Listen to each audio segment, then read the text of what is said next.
Edu nagbabala na disappoint.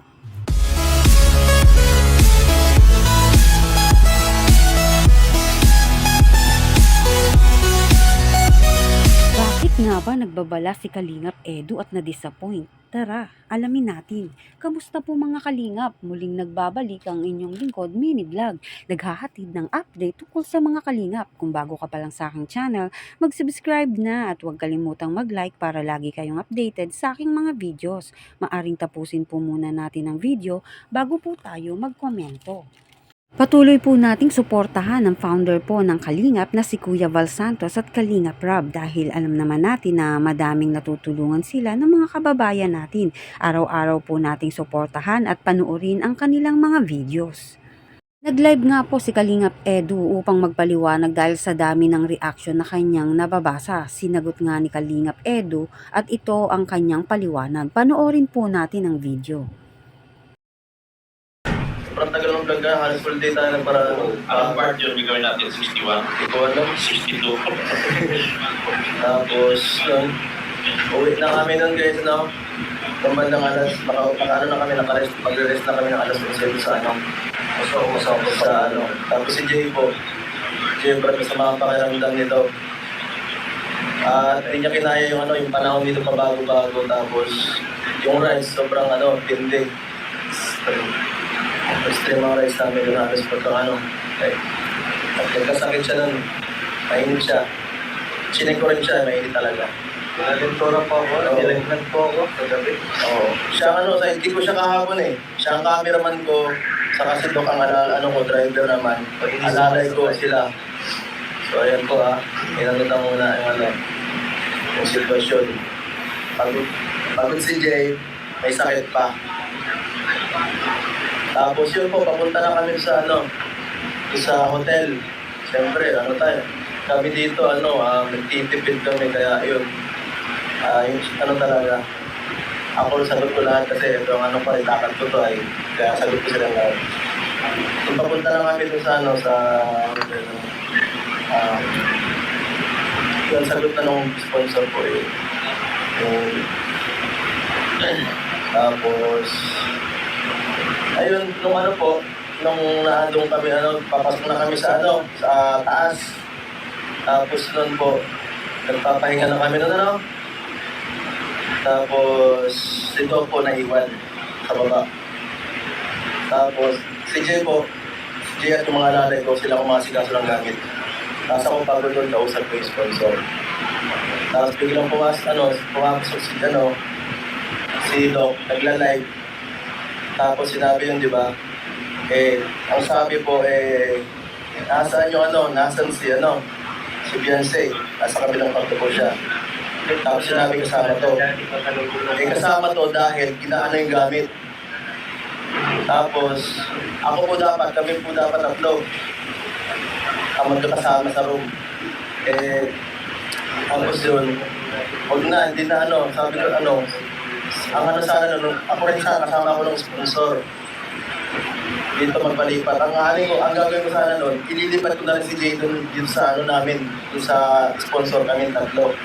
So ayun po, ganun na nangyari kagabi. Yun po ang hindi nyo alam. Galit na yung lahat. Tapos, maling-mali yung mga yung mga sinabi-sabi sa sa reaction, ang nyo po. Which is nakaka-disappoint kasi pinangunahan nyo agad yung mga pangyayari. Kahit hindi nyo alam yung idea.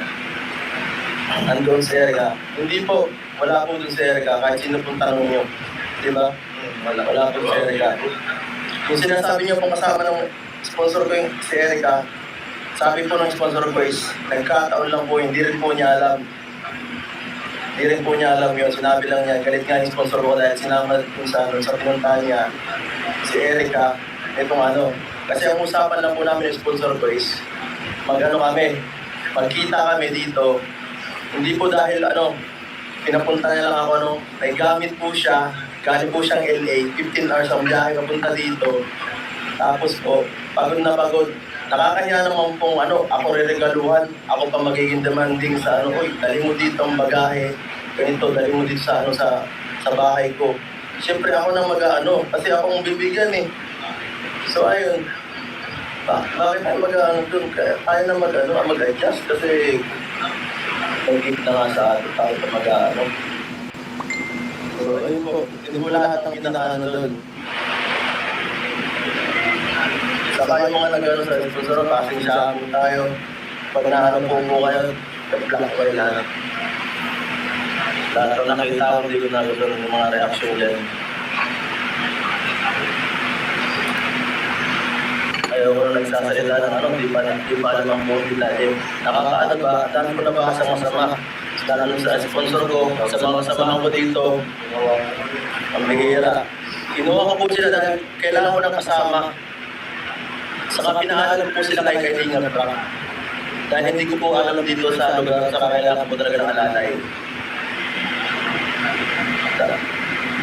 So yun po talaga ang nangyari. Yun po katotohanan, wala pong iba. Buong araw pala nag-shooting itong sila Kalingap Edu at nagkasakit nga po itong kasama nila na si J. Brad. Bukod doon, kasama din nila si Dr. Love at Beyonce. At napakasama nga din po ng panahon, pabago-bago at di nga po kinaya ni J. Brad. Kaya po ito nagkaroon ng lagnat dahil si J. Brad po ay ang cameraman nga po doon ni Kalingap Edu.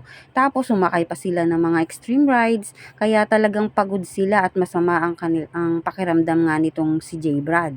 Nagkaroon nga po ng problema dahil nga po sa live ni Dr. Love, kulang sa information ang nangyari. Maraming nag-react at nag-isip. React nga po ang mga viewers dahil po sa live ni Dr. Love kung sino ang kasama ni Beyonce sa kwarto ay si J. Brad nga daw. Kaya talagang ang iisipin ng tao, natulog si J. Brad doon at si Edu kasama ang sponsor. Yun po kasi ang narinig kaya talagang maraming nag-react. Mga nagtaka, nagalit. Alam naman natin na madaming pumuprotekta kay Beyonce at nagmamahal.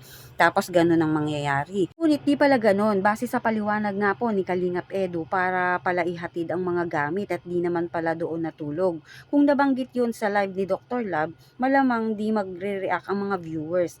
Hindi magkakaroon ng mga bashing. Iniisip tuloy ng iba na baka gusto sirain ng EDSI. Pero wala po iyong katotohanan. Si Kalingap Edu na mismo ang nagpaliwanag kaya po siya nag-live. Kaya po, wag na po kayong mag-alala dahil naliwanagan na po tayo dahil naipaliwanag na ni Kalingap Edu kung ano nga po talaga ang mga nangyari.